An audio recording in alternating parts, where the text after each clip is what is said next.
Everyone, welcome to random click. आज हम explain करने वाले हैं 2024 की सबसे बेहतरीन मूवी को, जो कि है हनुमान। हनुमान मूवी की स्टोरी इतनी कमाल की है कि ये मूवी इतनी एंटिसिपेटेड नहीं थी, बट फिर भी 2024 की सबसे बड़ी हिट बन चुकी है।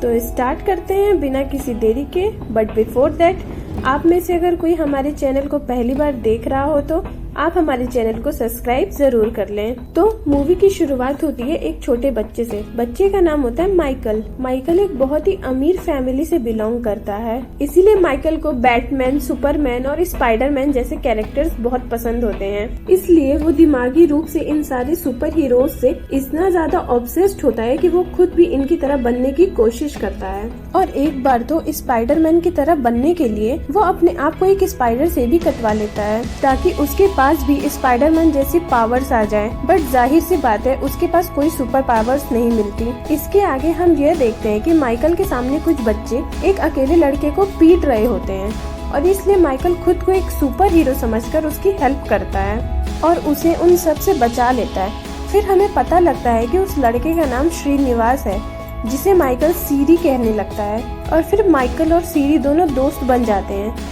इसके बाद माइकल का सुपर हीरो बनने का ऑब्सेशन इतना ज्यादा बढ़ जाता है कि वो एक बार अपनी छत पर चढ़ के वहाँ से कूद जाता है एंड वो यह सोचता है कि वो हवा में फ्लाई करेगा, बट वो सीधा नीचे गिर जाता है और उसे बहुत सारी चोटें लग जाती हैं। यह देखकर माइकल के डैड को बहुत गुस्सा आता है, इसलिए वो गुस्से में उससे ये कहते हैं कि अब वो माइकल को एक बोर्डिंग स्कूल में भेज देंगे ताकि उसका सुपर हीरो बनने का भूत उतर जाए। बट अब क्योंकि माइकल एक साइको है, इसलिए उसे अपनी डैड की इस बात पे बहुत गुस्सा आता है। इसलिए वो अपने दोस्त सीरी के पास आ जाता है और उससे कहता है कि स्पाइडरमैन तब स्पाइडरमैन बना था जब उसके पेरेंट्स की मौत हो गई थी, जब उसके फादर और मदर भी मर गए थे। फिर इसी अगले सीन में हम ये देखते हैं कि माइकल अपने पूरे घर में आग लगा देता है। उस आग के अंदर अपने पेरेंट्स को जला के जान से मार देता है। इसके आगे हम यह देखते हैं कि माइकल और सीरी दोनों जवान हो चुके थे एंड माइकल अभी भी सुपर हीरो बनने की कोशिश कर रहा है। यहीं पर सीरी उसके लिए सूट्स बनाता है और उसके लिए गैजेट्स को डेवलप भी करता है। उन सारे सूट्स को पहनकर माइकल शहर में सुपर हीरो बनने की कोशिश करता है। इसके आगे हम यह देखते हैं कि उनके शहर में एक बैंक रॉबरी होती है, जिसे रोकने के लिए माइकल एक सुपर हीरो बन के जाता है और वो सभी रॉबर्स को पकड़ भी लेता है। पर जहाँ पर माइकल उन सभी रॉबर्स को थोड़ा सा पीट कर उन्हें पुलिस के हवाले कर सकता था, वहीं पर माइकल उन सभी रॉबर्स को जान से मार देता है। यहीं पर हमें माइकल का साइकोस दिखता है। बट आगे हम यह भी देखते हैं कि माइकल अभी भी इन सबसे खुश नहीं है और माइकल को एक ऐसी परमानेंट सुपर पावर चाहिए जो कि उसे बहुत ही ज्यादा स्ट्रॉन्ग और पावरफुल बना दे, ठीक बिल्कुल सुपरमैन की तरह। इसके बाद कहानी शिफ्ट होती है और हम सभी को सीधा लाखों साल पीछे इतिहास में ले जाया जाता है। इतिहास में यहीं पर हम देखते हैं कि जब श्री हनुमान छोटे थे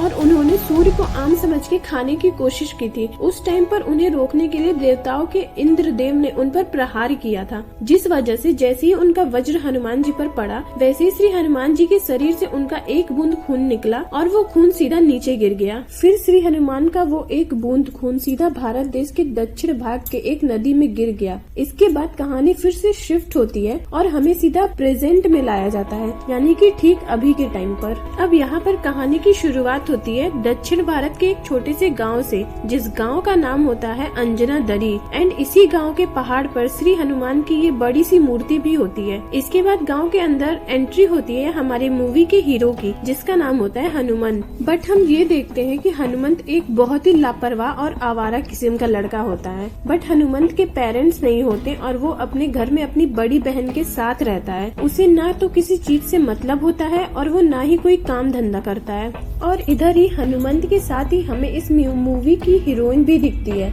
जिसका नाम होता है मीनाक्षी। बेसिकली गांव में काफी साल पहले शहर गई थी और अब वो शहर से अपनी डॉक्टर की पढ़ाई कंप्लीट करके अपने गांव वापस आई है। यही हमें यह भी पता लगता है कि अपना हनुमंत बचपन से ही मीनाक्षी को पसंद करता है और उससे प्यार करता है। बट फिर इसके आगे हमें ये देखते हैं कि इसके गांव में बेसिकली एक लीडर है, बट ये गांव के सारे लोगों को बहुत परेशान करता है और उन पर जुल्म करके उनसे जबरदस्ती टैक्स लेता है। टैक्स के रूप में वो उनसे पैसे और अनाज भी लेता है और जो इस चीज का विरोध करता है वह उसे अपने अखाड़े में लाकर उसे कुश्ती के लिए चैलेंज करता है। उस कुश्ती में उसे मार देता है। यहीं पर हम एक चीज देखते हैं, यानी कि गांव का एक आदमी उसके खिलाफ विद्रोह करता है, जिस पर वो लीडर उसे अपने कुश्ती में लाकर उसे जान से मार रहा होता है। बट उसी टाइम पर वहाँ पर मीनाक्षी आती है और वो उसे ऐसा करने से रोक देती है और उस इंसान की जान बचा लेती है। फिर इसके बाद मीनाक्षी पूरे गांव से कहती है कि किसी को भी इसे टैक्स देने की जरूरत नहीं है। बट तभी वो लीडर मीनाक्षी से कहता है कि ये डिसाइड करने वाली तुम कोई नहीं होती, ये डिसीजन गांव के पुरखों ने लिया था। तब से ही सारे लोग हमें टैक्स देते आए हैं। अगर तुम्हें कोई प्रॉब्लम है तो तुम मुझे चैलेंज कर सकती हो और मुझे हराकर तुम लीडर बन सकती हो। बट फिर मीनाक्षी पूरे गांव से कहती है असल में गांव के लीडर सिस्टम इसलिए लाया गया था क्योंकि पहले के टाइम पर गांव में डाकुओं का हमला होता था और ये लीडर गांव को डाकुओं के हमले से बचाते थे, जिसके बदले में गांव वाले उन्हें टैक्स देते थे। बट अब ऐसा कुछ भी नहीं होता है और गांव पर कोई भी डाकुओं का हमला नहीं होता, तो इसलिए किसी को भी इन्हें टैक्स देने की जरूरत नहीं है। और फिर इसके बाद मीनाक्षी सारे गांव वालों को वहां से भेज देती है। बट ये चीज उस लीडर को बहुत बुरी लगती है, इसीलिए वो ये डिसाइड करता है कि वो मीनाक्षी को जान से मार देगा एंड गांव वालों के ऊपर एक छोटा सा डाकू अटैक कराएगा ताकि गांव वाले उससे डर के उसे टैक्स देते रहे। फिर इसके आगे हम यह देखते हैं कि मीनाक्षी एक बस के अंदर ट्रेवल कर रही होती है। ना हनुमंत मीनाक्षी से मिलने के लिए उस बस के पीछे जा रहा होता है। बट तभी वो बस जैसे ही जंगल के पास आती है वैसे ही लीडर के भेजे हुए कुछ गुंडे यानी कि वो फेक डाकू बस पर अटैक करके गांव वालों को मारने लगते हैं। यहीं पर ही मीनाक्षी की भी जान खतरे में होती है। बट तभी हनुमान जो कि उस बस में थोड़ा पास ही होता है, उसके पास एक आदमी आता है और वो अपने आप को एक टाइगर बना लेता है। फिर वो हनुमंत को डराकर किसी तरह से उसे बस के पास ले जाता है ताकि हनुमंत मीनाक्षी को बचा सके। यहाँ पर आते ही हनुमंत मीनाक्षी को देखता है जो कि खतरे में होती है, इसलिए हनुमंत अपनी गुलेल निकालता है, उस गुलेल से उन सभी डाकुओं को मारता है। इस तरह से वो मीनाक्षी को बचा लेता है। बट वो सारे गुंडे हनुमंत को पकड़ लेते हैं। फिर वो हनुमंत को बहुत बुरी तरह से मार के उसे नदी के अंदर फेंक देते हैं। बट नदी के अंदर गिरते ही हमें यह पता लगता है कि मीनाक्षी की जान बचाने के टाइम ही मीनाक्षी के गले का एक पेंडेंट हनुमंत के हाथ में आ गया था, जो कि यहाँ नदी के अंदर सीधा हनुमंत के हाथ से गिरकर नदी में और अंदर जाने लगता है। इसीलिए हनुमंत मीनाक्षी के पेंडेंट का पीछा करता है और वो नदी की गहराई में जाता है। जिसके बाद मीनाक्षी के गले का वो पेंडेंट सीधा से हनुमान के उस ब्लड के ड्रॉप के पास चला जाता है, जो कि आज से लाखों साल पहले इस नदी में आकर गिर गया था। यही हमें यह भी पता लगता है कि जब श्री हनुमान के ब्लड का वो ड्रॉप सीधा उस नदी में आकर गिरा था, तभी उसने एक मणि का रूप ले लिया था और वो तब से ही उस मणि के रूप में इस नदी के अंदर ही था। इस मणि को कहा जाता है रक्त बीज, जो कि वह मणि है जो कि श्री हनुमान के ब्लड के ड्रॉप से बना है। मीनाक्षी का पेंडेंट सीधा नदी में गिरते गिरते उस रक्त बीज के पास गिर जाता है, इसलिए जैसे हनुमंत उसे पकड़ता है वैसे ही उसके हाथ में रक्त बीज भी आ जाता है, जिस वजह से वहाँ पर एक बहुत ही बड़ी रोशनी चमकती है। फिर जैसे ही वो रोशनी हटती है तब हम यह देखते हैं कि हनुमंत सीधा नदी के बाहर है और वो वहाँ पर बेहोश पड़ा है। उसके हाथों में मीनाक्षी के पेंडेंट के साथ साथ वो रक्त बीज भी है, यानी कि मणि। इसके बाद ही गाँव के कुछ लोग हनुमंत को वहाँ पर बेहोश देख लेते हैं, इसीलिए वो उसे सीधा उसके घर ले जाते हैं और उसे उसकी बहन को सौंप देते हैं, जहाँ पर उसकी बहन हनुमंत का इलाज करवाती है और उसकी मरहम पट्टी करती है। यहाँ पर हमें ये पता लगता है कि हनुमंत बहुत बुरी तरह से जख्मी है और उसके शरीर की कुछ हड्डियाँ भी टूट चुकी हैं, इसलिए उसे ठीक होने में कम से कम 2 महीने लगेंगे। बट इसके बाद ही हम यह देखते हैं कि हनुमंत के हाथ में जो मणि होती है उस पर जैसे सूरज की रोशनी पड़ती है वैसे ही वो मणि चमकने लगती है। उसी से हनुमंत के शरीर में भी एक पावर आ जाती है, जिस पावर के आते ही हम ये देखते हैं कि हनुमंत के शरीर पर जितनी भी इंजरी होती है वो देखते ही देखते पलक झपकते ठीक हो जाती है। हनुमंत की टूटी हुई हड्डियां भी ठीक हो जाती हैं, जिस वजह से हनुमंत अपनी आंखें खोलता है और अपने आप को बिल्कुल ठीक हालत में देखकर शॉक हो जाता है। इसके साथ ही हम यह देखते हैं कि हनुमंत की फिजिकल एबिलिटीज भी बहुत एनहेंस हो गई थी, जैसे कि स्ट्रेंथ और ड्यूरेबिलिटी, क्योंकि हनुमंत जैसे ही धीरे से एक दीवार पर हल्का सा टच करता है वैसे ही वो पूरी दीवार टूट जाती है और जब वो गेट खोलने जाता है तो गेट टूटकर उसके हाथों में आ जाता है। और यहाँ पर हमें पता लगता है कि अब हनुमंत के अंदर श्री हनुमान के ब्लड में छुपी हुई पावर्स आ चुकी हैं और इसीलिए वो इतना पावरफुल बन चुका है। हनुमंत की बहन जब वापस आती है तब वो उसे ठीक देखकर बिल्कुल शॉक हो जाती है। हनुमंत भी अपनी पावर्स की वजह से बहुत खुश होता है, जिस वजह से एक्साइटमेंट के चलते वो अपनी पावर्स को दिखाने सीधा अपने फ्रेंड के पास जाता है। हनुमंत अपने दोस्त के पास आकर उसके सामने कई सारी पावरफुल चीजें करता है, जैसे कि दीवार तोड़ना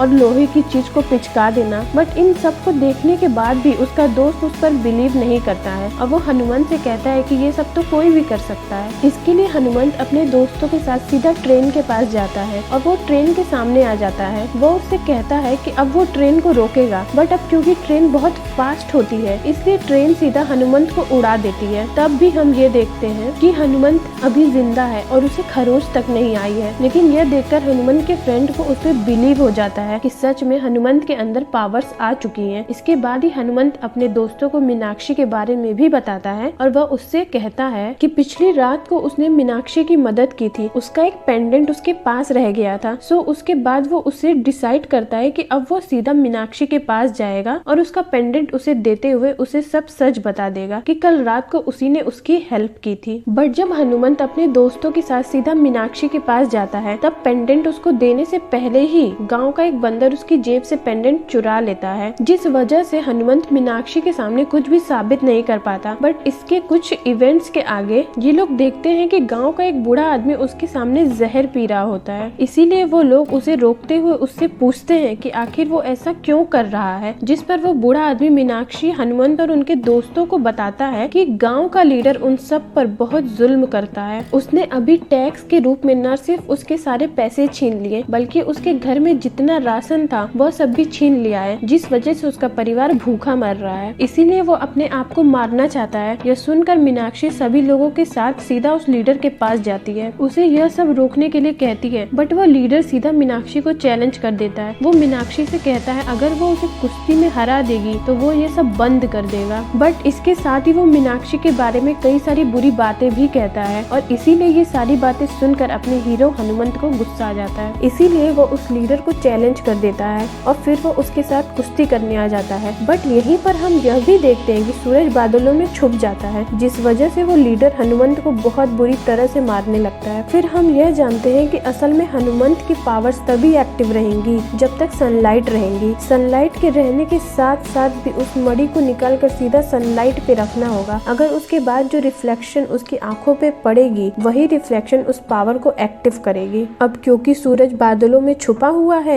इसीलिए हनुमंत बिल्कुल नॉर्मल हो चुका है, जिस वजह से वो लीडर उसे बहुत मारता है। साथ ही साथ वो हनुमंत की हड्डियां भी तोड़ देता है, लेकिन फिर एट द एंड सूरज बाहर आ जाता है, जिस वजह से हनुमंत की पावर्स भी लौट आती हैं और फिर वो बड़े आराम से उस लीडर को पीट देता है। साथ ही साथ वो उसकी रीढ़ की हड्डी भी तोड़ देता है और फिर वो अपने पूरे सिस्टम को स्क्रैप कर देता है। फिर वो पूरे गांव से कहता है कि अब उनके गांव के अंदर ऐसा कोई सिस्टम नहीं होगा, बल्कि अब से वो लोग वोट करेंगे और डेमोक्रेटिक तरीके से अपने गांव में मुखिया चुनेंगे। इन सारी चीजों से पूरा गांव बहुत खुश होता है। बट तभी हम यह देखते हैं कि उसके गांव के अंदर एक हेलीकॉप्टर आता है। हेलीकॉप्टर के अंदर से माइकल और उसका दोस्त सीरी निकलते हैं और अगर आप सभी को याद हो तो ये वही माइकल है जो कि सुपर पावर्स के पीछे पागल हो रखा है। बट यहाँ पर आने के बाद माइकल पूरे गांव से कहता है कि असल में वो एक बहुत अमीर आदमी है और उसने सुना है कि उस गांव में बहुत ही गरीबी है और उसके गांव में बेसिक सुविधाएं भी नहीं है ताकि वो हेल्प कर सके। यह सुनकर मीनाक्षी उससे कहती है कि उसके गांव के अंदर कोई हॉस्पिटल नहीं है,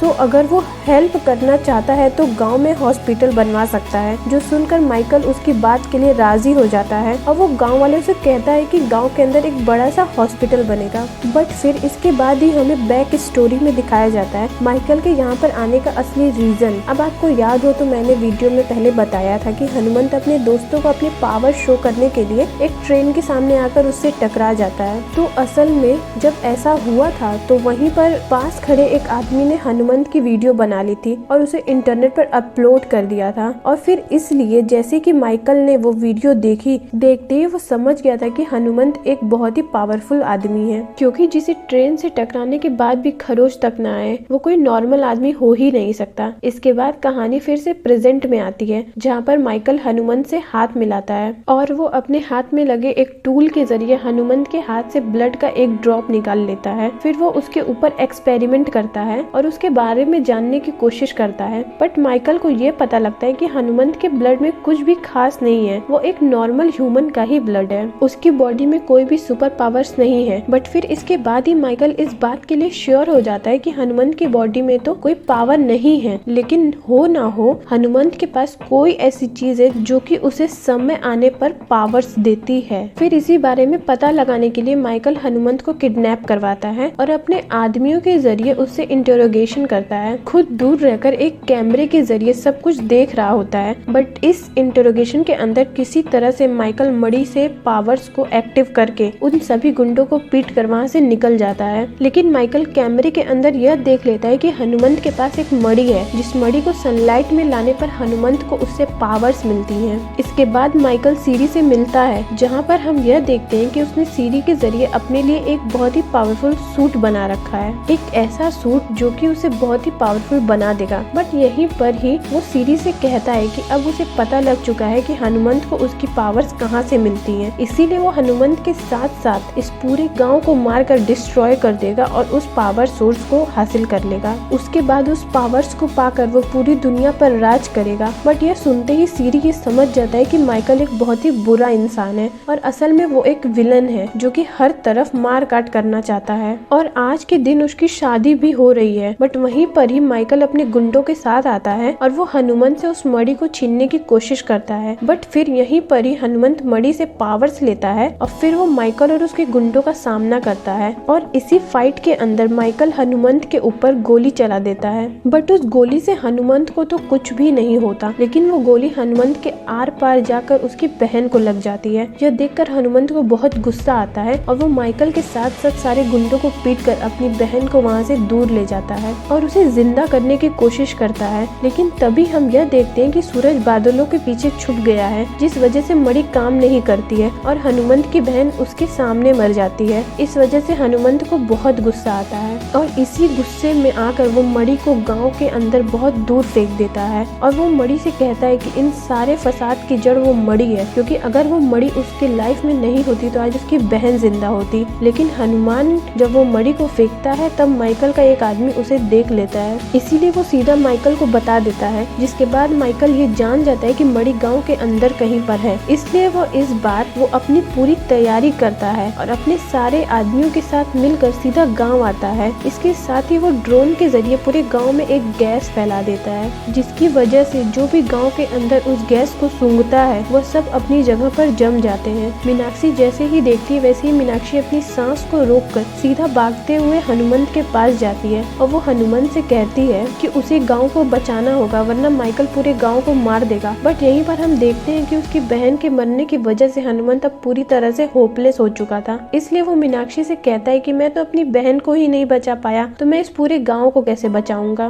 मैं कुछ नहीं कर सकता। बट इसके बाद ही हम यह देखते हैं कि हनुमंत के पास वही इंसान या फिर यूं कहें वही बाबा आता है जिसने टाइगर का रूप लेके हनुमंत की हेल्प की थी और उसे मीनाक्षी के पास भेजा था। यहाँ पर आकर वो हनुमंत को बताता है कि वो विभीषण है, यानी कि रावण का भाई। इसके साथ ही वो हनुमान से कहता है कि असल में उसे प्रकृति ने चुना है, जिस वजह से सिर्फ उससे ही पावर्स मिली हैं ताकि वो अपने गांव और दुनिया की भलाई कर सके। लेकिन उसने क्या किया, उसने उस मड़ी को ही फेंक दिया। इसके आगे श्री विष्णु हनुमंत को और भी समझाते हैं और वो उसे बताते हैं कि उस मड़ी के अंदर श्री हनुमान के ब्लड के ड्रॉप हैं जो सिर्फ हनुमंत के पास ही होना चाहिए, बट अभी उसने उसके गांव में फेंक दिया है और अगर माइकल को वो मड़ी मिल गई तो वो इस पूरे गांव को ही तबाह कर देगा, इसलिए हनुमंत को जाकर उसे रोकना होगा। इसके बाद हनुमंत सीधा माइकल के पास आकर उसे रोकता है, लेकिन माइकल के आदमी हनुमंत पर भारी पड़ते हैं। बट तभी हम यह देखते हैं कि वहाँ पर हनुमंत की हेल्प के लिए सीरी और गांव का वो लीडर आ जाता है। फिर यहीं पर बैक स्टोरी में हमें पता लगता है कि आखिरकार ये दोनों उसका साथ दे क्यों रहे हैं। बैक स्टोरी हम यह देखते हैं कि जब माइकल ने सीरी के रूम में आग लगा के उसे मरने के लिए छोड़ दिया था तब उस टाइम पर हनुमंत वहाँ पर था और उसने सीरी की जान बचाई थी। इसके साथ ही बचा गाँव का वो लीडर। तो गाँव के लीडर के पास हनुमंत गया था और उसने जो उसकी हड्डी तोड़ी थी उसने न सिर्फ उसे ठीक कर दिया था बल्कि उसके साथ ही उसने लीडर को ये भी समझाया था कि अगर वो गांव में सही तरीके से रहे और गांव वालों का भला कर सके तो गांव वाले भी उनसे प्यार करेंगे। इसीलिए उसके पास एक मौका है कि वो वो अच्छा इंसान बन सकता है, इसीलिए वो लीडर उसका साथ दे रहा है। इसके बाद हम यह देखते हैं कि वो सब मिलकर माइकल के गुंडों से लड़ने लगते हैं, बट तभी माइकल उन्हें बड़े आराम से पीट देता है। लेकिन फिर तभी गांव का वो बंदर उनके पास आता है और वो हनुमंत के हाथों में मणि दे देता है, जिसके बाद मणि के हाथ में आते ही हनुमंत अपने पावर्स को एक्टिव करता है एंड देन वो माइकल पर अटैक करता है। पर यहीं पर हम यह देखते हैं माइकल भी अपने सूट को एक्टिव कर लेता है और वो बहुत पावरफुल बन जाता है, जिसके बाद ही उन दोनों के बीच बहुत ही खतरनाक फाइट होती है। बट इस फाइट के अंदर हनुमंत माइकल से जीत जाता है। माइकल खत्म हो जाता है, बट उसके साथ ही फाइट के एंड में वो मणि टूट जाती है और उस मणि के अंदर जो श्री हनुमान का ब्लड होता है वो सीधा उड़ते हुए हनुमंत की आंख में चला जाता है, जिस वजह से हनुमंत के अंदर श्री हनुमान की पावर्स आ जाती हैं। यानी कि वही पावर्स जो पावर श्री हनुमान के ब्लड के एक ड्रॉप के अंदर थी। बट इसके साथ ही हम यह देखते हैं कि पूरी दुनिया के बहुत सारे राक्षस और मॉन्स्टर क्रिएचर्स दोबारा से एक्टिव हो जाते हैं और एक जगह इकट्ठा होने लगते हैं। ये देखकर श्री विभीषण कहते हैं कि उस मणि के टूटने की वजह से पूरी दुनिया के सारे राक्षस एक्टिव हो चुके हैं। अब इसलिए उन्हें रोकने के लिए हनुमान को खुद ही आना पड़ेगा, क्योंकि श्री हनुमान ने श्री राम से ये वादा किया था कि वो इस दुनिया के इन सभी खतरों से बचाएंगे। फिर इसके अगले पल में ही हम यह देखते हैं कि कैलाश पर्वत के अंदर हमें श्री हनुमान दिखाए जाते हैं, जो कि एक बर्फ के अंदर तपस्या कर रहे होते हैं। बट अगले ही पल वो बर्फ टूट जाती है और श्री हनुमान वहाँ से बाहर निकल जाते हैं। देन वो पूरी तेजी से फ्लाई करते हुए सीधा हनुमंत के पास आते हैं, जिसके बाद जैसे ही वो हनुमंत के सामने आते हैं वैसे ही हनुमंत भी श्री हनुमान को सामने देखकर शॉक रह जाता है। बट इसी पॉइंट ऑफ टाइम पर ये मूवी एंड हो जाती है और हमें बताया जाता है कि इसके आगे की स्टोरी हमें इसके अगले पार्ट में पता लगेगी, जिस मूवी का नाम होगा जय हनुमान, और वो मूवी रिलीज होगी अगले साल यानी कि 2025 के अंदर। तो बस आज के इस वीडियो में इतना ही, यहीं पर एंड करते हैं वीडियो को। अगर पसंद आई तो लाइक करें, सब्सक्राइब भी करें।